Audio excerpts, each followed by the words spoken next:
Hey, I'm Stephanie, and today's video is a get ready with me, but not just any old get ready with me. It's going to be from head to toe, it's going to be inspired by a classic 80s flick, and most exciting and what makes me the happiest is that this is a collab with the great Hautemess Tom, a talented and entertaining beauty creator here on YouTube who balances honesty with charm, critical thinking with sass, and sparkle with common sense. I have a feeling a lot of you already know them since most of my subscribers kind of came from Tom's channel, but on the off chance that you don't, if you enjoy beauty content from someone who keeps it real and keeps it fun, Tom is it.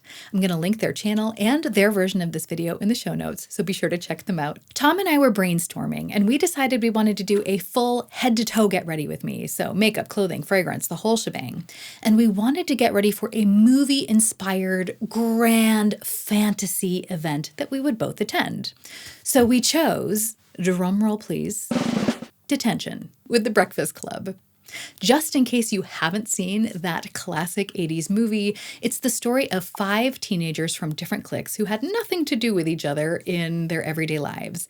But they're forced to come together in detention, and they realize that they have so much more in common than they ever thought. And honestly, if we're talking about fantasy events, what is more fantastical these days than people from different backgrounds talking with each other, realizing that we have more common ground than we think?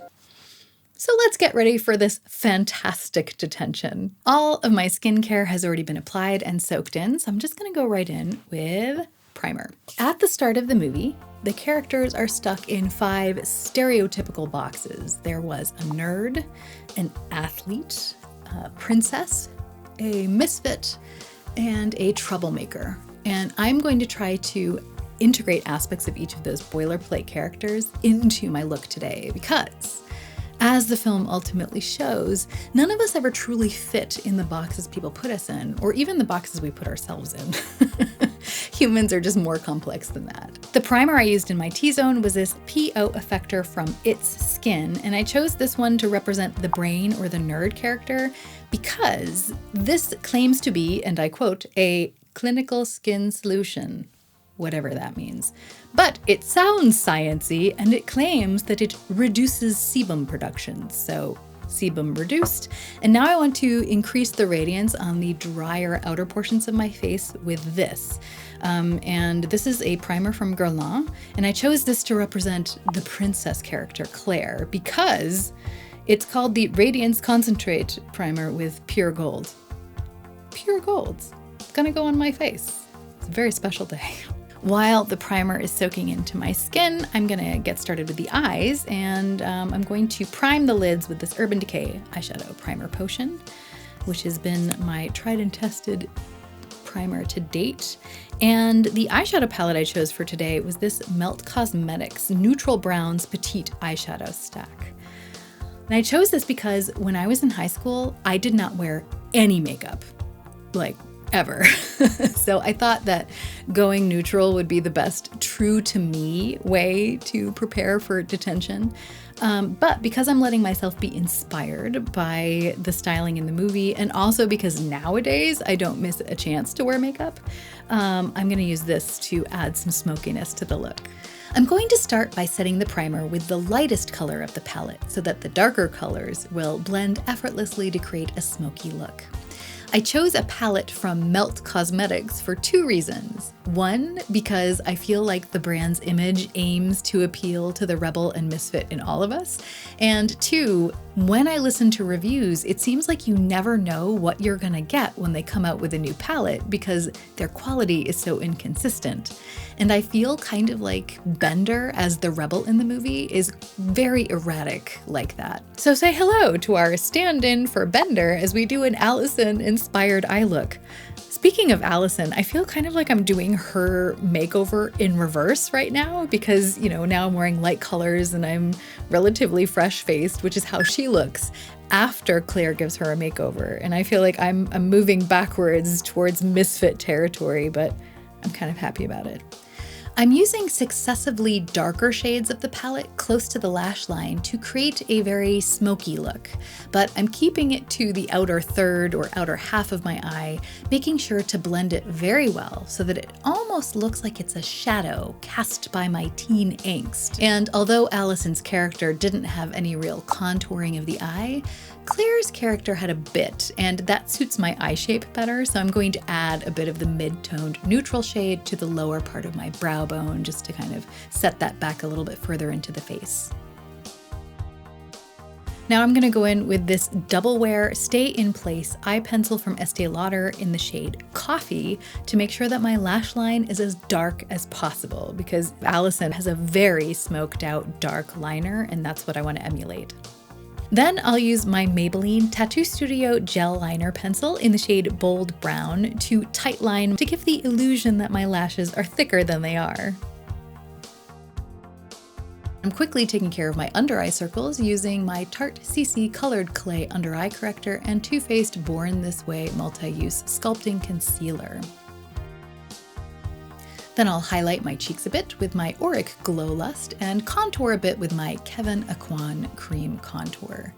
I often highlight and contour under my foundation because I feel like sometimes it looks more natural. And then I will finish up the eyeshadow by blending some of the darker shadows on the outer third of the lower lash line. Today's foundation is brought to you by the letter F. No, just kidding. Today's foundation is inspired by the athlete of the group, Andrew. So I wanted to choose something that would stay in place even if I broke a sweat. And the best foundation I have found for that to date is this Estee Lauder Double Wear Stay in Place makeup, and I have it in the shade 2N2. This is a full coverage matte foundation, but I apply it in extremely thin layers, focusing the heaviest application on the center of my face where I have the most redness.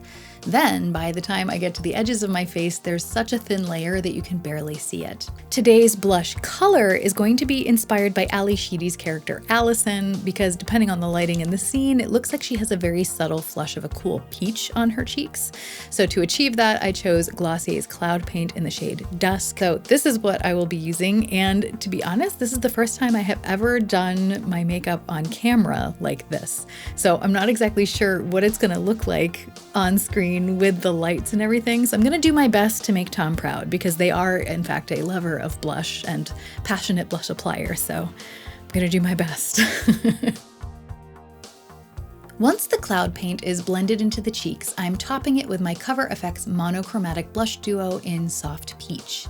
As for bronzer, none of the characters in the movie looked very sun-kissed, which seems logical because I think the movie is supposed to take place in Illinois in March. So chances are that none of the characters has been getting much sun. But I'm gonna add a bit of my Marc Jacobs Tantastic bronzer just to shape my face a bit. I want a really natural highlight today, and I feel like the Auric Glow Lust kind of is shining through the Double Wear foundation really nicely and giving me a nice glow. It's very soft, but I want to kind of diffuse it just a little bit more.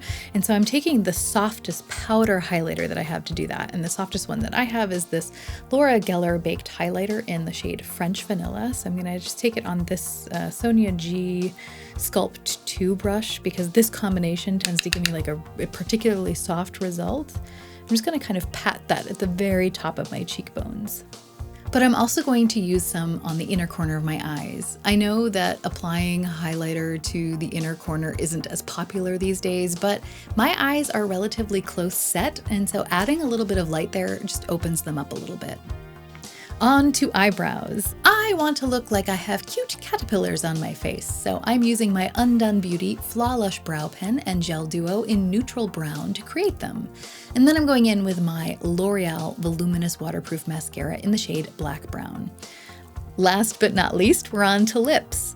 None of the characters in this movie were wearing a bold lip color, so I chose a matte nude lip color, starting with this lip pencil from MAC in the shade Boldly Bare. Then I thought I would choose a lipstick fancy enough to be worthy of Princess Claire, so I chose this Gucci matte lipstick in the shade Painted Veil. The question is, should I try applying this with Claire's patented lipstick application method?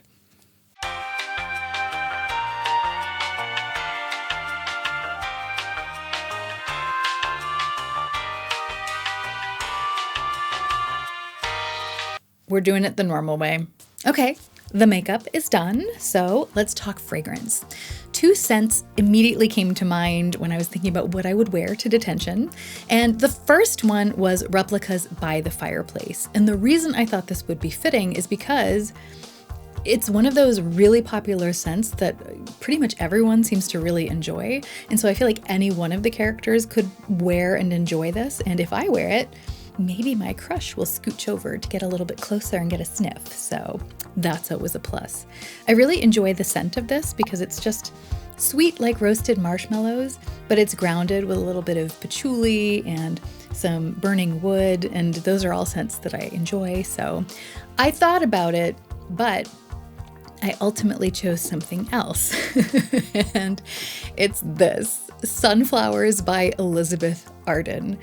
The reason I chose this is because this was my signature scent when I was in high school. And the second I smell it, I'm immediately transported back. I can see the faces of all my friends. I can hear music playing in the background.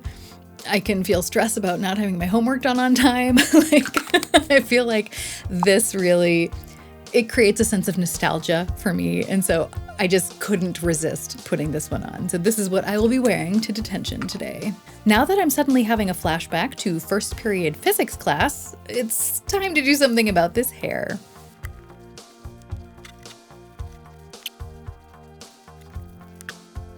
Okay, that will have to do for now with the hair. We'll fix it up once the outfit is put together. But in order to assemble the outfit, I've asked for some help from my good friend Doris. So Doris, would you please come to the front?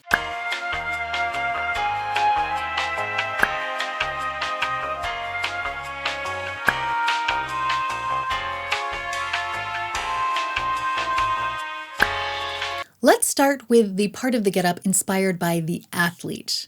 I am probably the furthest thing on the planet from an athlete, so I chose pretty much the only athletic wear I have, and that is leggings. Next up is the brain, and this part of the look was inspired by Brian's mismatched socks in the movie. Though I think I'm just going to take a cue from Allison and scrunch them down like to just above my shoes, which are inspired by the Rebel. These Doc Martens are not like the shoes I wore in high school. These are the physical shoes I had on my feet when I was a teenager. But just to bender them up a bit, I am going to add this ankle belt. The next piece is inspired by both Claire the Princess and Allison the Misfit. It's a slip dress made of silk, fine enough for the princess, but in the color black to suit our wonderful Misfits color palette. I'm topping that with a Bender-inspired flannel shirt dress, which I'll wear open as a duster. And then I'll need a scarf. It's between this black fringe scarf with some chain details and this striped scarf with leather fringe. I feel like the vibe of both of them would fit. Both have an edgy element to them. If I had a stylist here, I think many stylists would probably tell me not to wear stripes with plaid, but I don't have a stylist. So I'm gonna choose the striped scarf as a nod to my preferences in high school, which were, if you're gonna wear prints, make sure they clash. I took a closer look at Claire's jewelry and I saw that she was wearing a couple of rings, including a cameo ring. I just happen to have one of those, so this is the perfect excuse to wear it, plus another ring. And the diamond studs for earrings are kind of a thing in the movie, so I decided to put mine in, and I added an ear cuff inspired by Bender. And I also thought that I would add some fingerless leather gloves, as well as some pins and buttons, since Bender had those everywhere. On his jacket, on his shirt, on his gloves, pretty much he had buttons hidden everywhere. The only item of clothing left now is a coat. Ideally, I would have added a long wool coat, but I don't own one, so I thought I would try this vintage suede coat instead. However, the collar was a bit much and it made the look very top-heavy and kind of hid all the details, so I chose to wear my leather jacket instead because I feel that that's a piece that Claire might have worn. Here's how I'll be going to detention today. A little bit misfit, a little bit rebel, little bit princess, a teeny tiny bit nerd, and the insiest, winsiest, teeniest, tiniest bit athlete. So what do you think? Am I ready to join the Breakfast Club? Tom, in your professional opinion, is this acceptable detention attire? Speaking of Tom, now would be the perfect time to go watch their video and subscribe to their channel. Thanks for hanging out with me today. If you enjoyed what you saw, I hope you'll like, comment, subscribe, all that jazz. But even if you don't, I hope you have a great week and that we can all remember that even stumbling can be a form of moving forward. So let's stumble in style.